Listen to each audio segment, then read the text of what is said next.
तो कैसी हैं आप लोग और कैसी चल रही है आपकी स्टडी। दोस्तों आप लोगों ने इतना कमेंट किया है कि सर संस्कृत का वीडियो बनाइए, संस्कृत ने हमें टेंशन दे दिया है। तो अरे भाई आपने इस चैनल को सब्सक्राइब किया है तो संस्कृत का टेंशन क्यों लेते हो। आपके कमेंट पे ही ये वीडियो बन रहा है और आज की इस वीडियो में आपका 70 नंबर बिल्कुल पक्का। अगर आज की इस वीडियो में मैं जो भी बताऊंगा संस्कृत में यदि आप वो पढ़ लेते हो तो संस्कृत में आप फेल ही नहीं अच्छे से अच्छे नंबर पा पाओगे। ठीक है, अगर इससे ज्यादा पढ़ोगे तो भाई आप टाइम बर्बाद करोगे। इसीलिए मैं बोल रहा हूं कि इस जितना मैं बताऊंगा बस उतना को ही पढ़ना है और मेरा गारंटी है कि अगर इतना पढ़ के आप अपने एग्जाम में जा रहे हो तो इससे बाहर आपके एग्जाम में कुछ भी नहीं आएगा और आप अपने एग्जाम में 100% अच्छा नंबर अचीव कर पाओगे। ठीक है, और दोस्तों पहले मैं बोल दूं कि अगर आपने इस चैनल को सब्सक्राइब नहीं किया है तो फटाफट चैनल को सब्सक्राइब कर लीजिए, क्योंकि इस चैनल पर संस्कृत का ही नहीं इंग्लिश, विज्ञान, सामाजिक विज्ञान, हिंदी, गणित सभी विषय का तैयारी कराया जाता है। और यदि आप क्लास 12 में पढ़ते हैं, क्लास 12 की तैयारी करना चाहते हैं मेरे साथ, तो आप लोग हमारे सेकेंड चैनल पर चल जाइए जिसका नाम है देवा सर क्लासेज और उस चैनल का लिंक डिस्क्रिप्शन में है। तो दोस्तों हम फटाफट देखते हैं कि हमें संस्कृत में पढ़ना क्या क्या है और क्या हम पढ़ के अपने एग्जाम संस्कृत में अच्छे नंबर प्राप्त कर सकते हैं। दोस्तों अगर आप चाहते हैं कि ऐसा ही वीडियो में लेके आऊं इंग्लिश का, ऐसा ही वीडियो लेके आऊं मैं गणित का, या ऐसा ही वीडियो लेके आऊं और किसी विषय पर, तो आप लोग जरूर कमेंट कीजिएगा। चलिए आपको समय को बचाते हुए फटाफट उनको हम देखते हैं कि हमें क्या क्या पढ़ लेना है। हम सबसे पहले ये जानेंगे कि जो हमारा संस्कृत का पेपर है उसमें आखिर क्वेश्चन किस किस प्रकार से पूछेगा, और हम पहले ये जान लेंगे तो हमारे लिए एग्जाम की तैयारी करना और आसान हो जाएगा। देखिए सबसे पहले मैं आपको बता दूं कि इससे पहले यानी कि 2023 से पहले आपके एग्जाम में संस्कृत के पेपर में बहुकल्पीय प्रश्न उत्तर नहीं पूछा जाता था, लेकिन अब क्या कर दिया गया है, आपके एग्जाम में अब 20 ऑब्जेक्टिव क्वेश्चन पूछा जाएगा, यानी कि 20 बहुकल्पीय प्रश्न पूछा जाएगा जिसका आंसर आपको ओमर शीट पर देना होगा और 50 नंबर का आपसे सब्जेक्टिव क्वेश्चन किया जाएगा, जो कि हर साल की बात ही है। टोटल मिला के आपको 70 नंबर संस्कृत के लिए पेपर होगा। तो अभी 70 नंबर कैसे पक्का कीजिएगा मेरे भाई, ध्यान दीजिएगा। देखिए हम सबसे पहले इस 50 नंबर की बात करेंगे, क्योंकि 50 नंबर ज्यादा है तो 50 नंबर की बात करेंगे कि ये 50 नंबर की तैयारी आपको कैसे करनी है। उसके बाद हम बाद में बात करेंगे, वीडियो का लास्ट में बात करेंगे कि 20 नंबर का जो ऑब्जेक्टिव क्वेश्चन आने वाला आपके पेपर में उसका तैयारी आपको कैसे करना है। ठीक है, देखिए सबसे पहले हम गद्यांश की बात करें दोस्तों, जो कि आपके एग्जाम में आएगा। 2 गद्यांश आएगा जिसमें से एक गद्यांश आपको सॉल्व करना होगा। ठीक है, और उसका संदर्भ सहित हिंदी में अनुवाद करना होगा। तो दोस्तों यदि आप इन चारों चैप्टर से गद्यांश को तैयार कर लेते हो, सारे गद्यांश को तैयार कर लेते हो, तो ये 4 अंक आपके हाथों में होगा। कवि कुल गुरु कालिदास, नैतिक मूल्यानि, संस्कृत भाषा गौरव, लोकमान्य तिलक। यदि आप इन चारों चैप्टर के आप पूरे गद्यांश कंप्लीट कर लेते हो तो मेरा 100% गारंटी है कि इससे बाहर आपके एग्जाम में बिल्कुल भी नहीं पूछा जाएगा। अगर आप क्वेश्चन बैंक से तैयारी करने बैठोगे ना तो उतना सारा चैप्टर का आपको गद्यांश तैयार करना पड़ेगा, लेकिन मात्र इन्हीं चारों को तैयार करके आप अपने एग्जाम में 4 नंबर पा सकते हो। और एक बात और ध्यान दीजिएगा, ये चारों में के सारे गद्यांश आपको तैयार नहीं करने हैं, वही गद्यांश तैयार करने हैं जो आपके एग्जाम में 2 से 3 बार पूछा जा चुका हो। यानी कि जैसे मान लीजिए कि कवि कुल गुरु कालिदास का एक गद्यांश है जो कि 2 बार एग्जाम में पूछा जा चुका है 2018-2019 पे, तो उसे आप लोग तैयार कर लीजिए। बात समझ रहे हैं ना, वो गद्यांश तैयार करना है जो 2 या 3 बार एग्जाम में पहले पूछा जा चुका हो उसे तैयार करना है। जो एक बार भी पूछा है ना उसे आपको तैयार नहीं करना है, क्योंकि वो आने वाला नहीं है। ठीक है, चलिए अब हम बात करेंगे ये पाठ के सारांश की, कि पाठ का सारांश हमें कैसे तैयार करना है। ये पाठ का सारांश जो है इससे हम कैसे नंबर पक्का करेंगे। देखिए आपको 4 अंक पक्का करना है, तो ये चारों पाठ का सारांश लिखना सीख लीजिए। ये 4 नंबर आपके हाथ में हो जाएगा, ये मैं 100% गारंटी देता हूं। विश्व कवि रविंद्र, कवि कुल गुरु कालिदास, मदन मोहन मालवीय, लोकमान्य तिलक, इन चारों को अगर आप तैयार कर लेते हो तो ये 4 अंक आपका है, इससे ज्यादा आपके एग्जाम में नहीं आएगा। देखिए आपको 3 ऑप्शन दिए जाते हैं। अमान जी की समस्या आप यहां पर आप कवि कुल गुरु कालिदास का मत याद कीजिए। अगर नहीं तैयार करना है आपको चारों, तो इन तीनों का ही तैयार कर सकते हैं, या आप चारों में से किसी 3 को सिलेक्ट कर लीजिए और तीनों को तैयार कर लीजिए, एक कोई आप छोड़ सकते हैं। ठीक है, अगर इतना आप कंप्लीट करके जाएंगे तो 100% गारंटी है कि आपका जो ये 4 अंक है वो मिल जाएगा। ऐसा क्यों बोल रहा हूं, देखिए आपको जो ये पाठ का सारांश होगा उसमें 3 ऑप्शन दिया जाएगा, किसी एक आपको पाठ का सारांश लिखना होगा। तो अगर आप इन चारों में से 3 को तैयार कर लेते हो ना तो 100% आपको फंस जाएगा। यदि आप इन चारों का क्वेश्चन बैंक से तैयार करने बैठोगे ना तो उतना बड़ा बड़ा लिखा है इसका सारांश, आप तैयार ही नहीं कर पाओगे। इसका वीडियो मैंने पहले ही बना दिया है, जिसमें आप लोगों को बता दिया है कि पाठ का सारांश कैसे तैयार कराना है और इजी तरीका से बताया है। उस वीडियो का लिंक डिस्क्रिप्शन में है, जाइए उसे जरूर देखिएगा आप लोग। ठीक है, चलिए हम बात करें अगले पद्यांश का। देखिए ये आपके एग्जाम में 4 नंबर का आएगा और पद्यांश में बताऊंगा नहीं कि कौन सा चैप्टर को तैयार करना है, क्योंकि पद्यांश में ना हर चैप्टर में काफी इंपॉर्टेंट पद्यांश है। तो मैंने पहले ही ऑलरेडी पद्यांश पर एक वीडियो बना दिया है, जिसमें आप लोगों को मैंने बता दिया है कि कौन कौन से पद्यांश आपको पढ़ने हैं, और पद्यांश बताए नहीं है, पद्यांश सोल्व भी कराया है उस वीडियो में। तो उसका जो वीडियो का लिंक है वो डिस्क्रिप्शन में है, तो जाकर जरूर आप लोग देख लीजिएगा उस वीडियो को। ये आपका 4 नंबर आपके हाथों में हो जाएगा।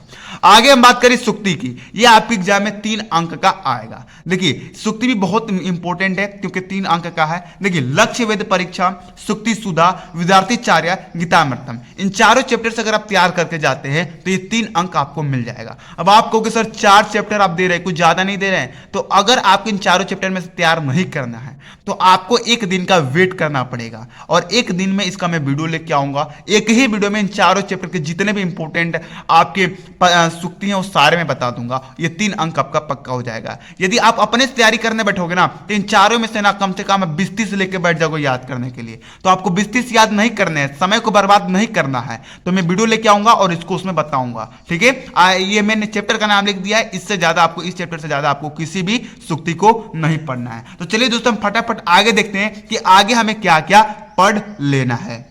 अब देखिए आगे जो क्वेश्चन होगा वो होगा श्लोक का संस्कृत में अर्थ, और ये कई ऐसे स्टूडेंट हैं जो इसे छोड़ देते हैं। क्यों भाई? क्योंकि आपको श्लोक दे दिया जाएगा और उसका अर्थ लिखना है हिंदी में नहीं, संस्कृत में लिखना है। तो अब बताइए कैसे? बहुत सारे ऐसे स्टूडेंट हैं जिनको संस्कृत पढ़ने भी नहीं आता है, तो वो संस्कृत में याद कैसे करेंगे? तो मेन बात है कि ये बहुत सारे स्टूडेंट छोड़ देते हैं। ठीक है, तो आप भी छोड़ सकते हो, कोई दिक्कत नहीं है। लेकिन अगर आप इसे छोड़ना नहीं चाहते हो तो मेरे भाई मेरा विश्वास रखो, इसका मैं वीडियो नहीं, इसका मैं ट्रिक लेके आने वाला हूं। ऐसा ट्रिक लेके आने वाला हूं जिस ट्रिक के माध्यम से आप किसी भी श्लोक का अर्थ संस्कृत में लिख सकते हो। और इसके लिए मैं तो आपको वेट कराऊंगा ही। वेट करने से पहले आपको इसके लिए कमेंट करना पड़ेगा। आप जिस तारीख को कहिएगा उस तारीख को मैं इसका वीडियो लेके आऊंगा और इस 4 अंक आपको दे दूंगा। चलिए हम बात करते हैं आगे। आगे जो हमारा चरित्र चित्रण होगा, और ये मैंने कई वीडियो में बता दिया है कि बस इन तीनों को तैयार कर दो, ये 4 अंक आपका है, 100% आपका है। इससे ज्यादा आपकी एग्जाम में नहीं पूछा जाएगा। किसका किसका तैयार करना है? महात्मा संस्मरणी यानी कि महात्मा गांधी का, जीवित वाहन, सुमेधा, युतुक पापश्चय, इन तीनों को तैयार कर लीजिए। 100% आपके एग्जाम में इसमें से एक ना एक फंसी जाएगा और ये 4 अंक आपको दे की जाएगा। ध्यान दीजिएगा, आपके एग्जाम में सुमेधा पूछ देगा या युतुक पापश्चय पूछ देगा, दोनों ही बात एक ही है। यह महात्मा संस्मरणी पूछ देगा, यह महात्मा गांधी पूछ देगा, दोनों बात एक ही है। ठीक है, बस दोनों का नाम थोड़ा अलग अलग है, लेकिन आपको एक ही चरित्र चित्रण करना है। ठीक है, तो अगर आप चरित्र चित्रण अपना हमसे सीखना चाहते हैं कि किसी भी विषय पर चरित्र चित्रण कैसे करें, तो ये भी वीडियो मैंने पहले ही बना दिया है और इस वीडियो का लिंक डिस्क्रिप्शन में है, जाइए जरूर देखिएगा इन वीडियो को। ठीक है, चलिए आगे बढ़े दोस्तों। आगे अब जो होगा आपका संस्कृत प्रश्न उत्तर होगा, यानी कि संस्कृत में कुछ प्रश्न दिए जाएंगे, 4 प्रश्न दिए जाएंगे, उसमें से 2 प्रश्न का आपको आंसर देना होगा, वो भी संस्कृत में ही देना होगा। ये नहीं कि संस्कृत में क्वेश्चन पूछा जा रहा है आप हिंदी में दे दोगे, नहीं, संस्कृत में क्वेश्चन पूछा जाएगा, संस्कृत में ही आंसर देना है। 4 पूछा जाएगा, 2 बनाना रहेगा, 2 अंक का होगा। तो इसका वीडियो मैं लेके आने वाला हूं, आपको ज्यादा नहीं 20 क्वेश्चन बताऊंगा और इन 20 क्वेश्चन को तैयार करके जाना, आपका ये 2 अंक आपके हाथों में होगा। ठीक है, और मेरे भाई लास्ट टॉपिक देखिए निबंध। इसका मैंने कई वीडियो में 8 नंबर पक्का कराया है। अगर ये 8 नंबर आपके हाथ में नहीं है तो आप पढ़ क्या रहे हो यार? तब आप चैनल से मेरे जुड़े ही नहीं हो, तो चैनल से जुड़ो। अगर आपने ये 8 नंबर पक्का अभी तक नहीं किया है, यानी कि आप मेरे वीडियो पहले देख ही नहीं रहे थे। अगर आप मेरे पुराने व्यूअर हो, मेरे पुराने सब्सक्राइबर हो, तो ये 8 नंबर आपका पक्का है। ठीक है, देखिए अब मानिए कि आप नए व्यूअर हो, आप पहली मेरे वीडियो पर आए हो, तो ये 8 नंबर कैसे पक्का करना है, इसका मैंने 2 नहीं 5 से 6 वीडियो बनाया है इसके ऊपर, और सारे वीडियो में इसका मैं 8 नंबर पक्का कराया है। तो मैं एक मेन वीडियो बनाया था जिसमें आप लोगों को 4 निबंध बताया था, जिसमें से चारों निबंध आपको लिखवाया भी था आसानी पूर्वक, और उसमें मैंने 8 नंबर आप लोगों का पक्का करा दिया था। और उस वीडियो का लिंक डिस्क्रिप्शन में, जाओ इसे भी देखो और पक्का करो। अब इसके आगे क्या पूछा जाएगा दोस्तों, वो ध्यान दीजिएगा। इससे आगे आप लोगों का संस्कृत व्याकरण पूछा जाएगा, जिसमें समास, लट लकार, विभक्त वचन और ये सारे चीजें पूछे जाएंगे। तो अब आप कहोगे सर उसमें भी बता दीजिए, तो नहीं, उसका मैं वीडियो एक अलग लेके आऊंगा, क्योंकि ये आपका तो पुस्तक पर आधारित हो गया और वो संस्कृत का पार्ट, संस्कृत का व्याकरण है, तो अलग सब्जेक्ट है, तो उसके लिए मैं अलग वीडियो लेके आऊंगा। उसका टेंशन मत लीजिए, एग्जाम से हम एक हफ्ता पहले उसका वीडियो लेके आऊंगा और एक ही वीडियो में उसका मैं पूरा अंक पक्का करा दूंगा, ट्रिक के माध्यम से समझाऊंगा उसे। ठीक है, चलिए, तो आप लोग इतना पक्का कर लीजिएगा। अगर इतना पक्का कर लेते हैं तो मान जाइए कि आप संस्कृत में पास हैं। कैसे पास है? देखिए, आपको अगर संस्कृत में 23 नंबर ला दे रहे हैं ना, तो आप पास हो जाएंगे। अब मैं बताता हूं कि आपका नंबर मैंने कितना पक्का करा दिया है। देखिए, 4 अंक ये पक्का कराया, 4 4 8, ये 8 8 8 16, 16 और 3 19, 19 नंबर ये पक्का हुआ। 19 19 4, ये 4 छोड़ दीजिए, इसका मैं वीडियो लेके आना हूं। 19 और 4 23, 23 और यहाँ पर इसका भी वीडियो लेके आऊंगा, और 23 और 8 कितना हुआ मेरे भाई साहब? आपका यहाँ पर 32 नंबर मैंने पक्का करा दिया। सोचिए, आप 23 ही नंबर पर पास होने वाले हो, लेकिन मैंने अभी 32 नंबर पक्का करा दिया, और ये तो 32 नंबर पक्का कराया। अभी चलिए, अभी ऑब्जेक्टिव का बाकी है। अब उसको मैं बताता हूं कि उसे आपको कैसे तैयार करना है, ऑब्जेक्टिव में अच्छे नंबर लाने के लिए आपको क्या क्या करना है। ठीक है, चलिए मेरे भाई, देखिए, मैं आपके सामने ये चिट्ठी रखता हूं, जिसमें आपको मैं बताने वाला हूं कि 20 बहुकल्पीय प्रश्न जो आएंगे वो कहां से आएंगे, किस किस तरीके से आएंगे। देखिए, आप ही जब 20 बहुकल्पीय प्रश्न पूछा जाएगा, और जो शुरू के 2 बहुकल्पीय प्रश्न होंगे वो गद्यांश पर आधारित प्रश्न होंगे। यानी कि सबसे पहले आपको गद्यांश दे दिया जाएगा, उसको पढ़ के पहला और दूसरा क्वेश्चन का आंसर आपको लिखना होगा। यानी कि ध्यान दीजिएगा, आप जैसे ही पेपर खोलिएगा संस्कृत का, सबसे पहले आपको एक गद्यांश दिया जाएगा, और उस गद्यांश को आपको पढ़ना है, और पहला और दूसरा क्वेश्चन का जो आंसर होगा उसे सिलेक्ट करना है। ठीक है, तो ये तो नंबर कैसे पक्का करना है, ध्यान दीजिए, बस मैंने जो बताया जिसमें से गद्यांश तैयार करना है, इन चारों चैप्टर का गद्यांश तैयार कीजिए ना, ये भी 2 नंबर आपका हो जाएगा पक्का। तो आप अगर ये गद्यांश तैयार कर रहे हो इन चारों चैप्टर से, कवि कुलगुरु कालिदास, नैतिक मूल्यांकन, संस्कृत भाषा गौरव, लोकमान्य तिलक, तो ये भी 2 नंबर आपका पक्का हो जाएगा इसी में। ठीक है, चलिए आगे बढ़ते हैं हम। जो आपका तीसरा से चौथा प्रश्न होगा, एक और 2 प्रश्न तो आपका गद्यांश पर आधारित होगा, लेकिन जो तीसरा चौथा प्रश्न होगा उसमें गद्य से ही क्वेश्चन पूछ देगा। जैसे पूछ देगा कि कवि कुलगुरु कालिदास कहां से थे, नैतिक मूल्यांकन का क्या अर्थ है, पूछ देगा कि लोकमान्य तिलक के पिताजी का नाम क्या था। तो ये सारे क्वेश्चन आएंगे आपके गद्य से, तो इसका वीडियो में लेके आऊंगा, इसका टेंशन मत लीजिए आप लोग। अब 4 तक तो क्लियर हो गया। अब जो 5 से 7 नंबर प्रश्न पूछेगा वो पद से पूछेगा, लक्ष्य वेद परीक्षा से, विद्यार्थी चार्यासा से, सुमेधा से, ये सारे जो चैप्टर है यहां से आपका ये क्वेश्चन पूछा जाएगा। अब ये देखिए, इतना क्लियर है। अब 8 से 10 जो प्रश्न होगा वो कथा नाटक कौमुदी से पूछा जाएगा।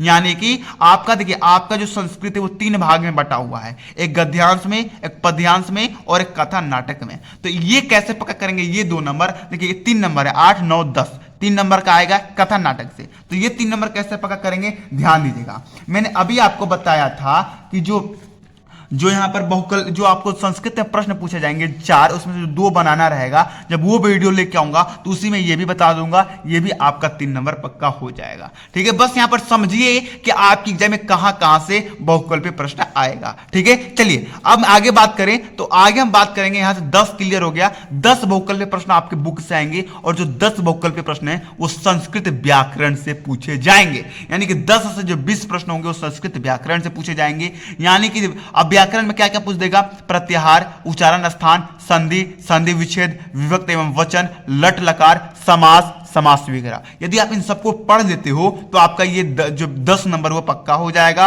और 10 नंबर आपके बुक से आएगा, वो 10 नंबर टोटल 20 नंबर आपका पक्का।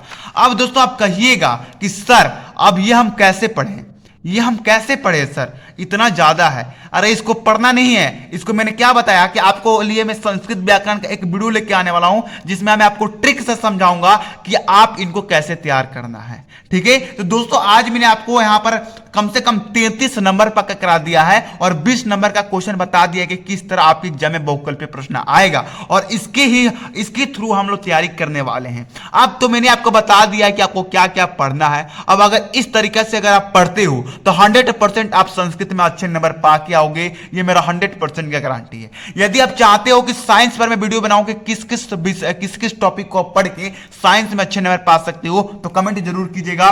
चलिए मिलते हैं अगले वीडियो में, और कमेंट ये भी कर दीजिएगा कि कब मैं वीडियो लेके आऊं और कितने बजे लेके आऊं। सुबह में आप लोगों के लिए वीडियो लाना अच्छा रहेगा या शाम में। ठीक है, चलिए मिलते हैं अगली वीडियो में। जय हिंद, जय भारत।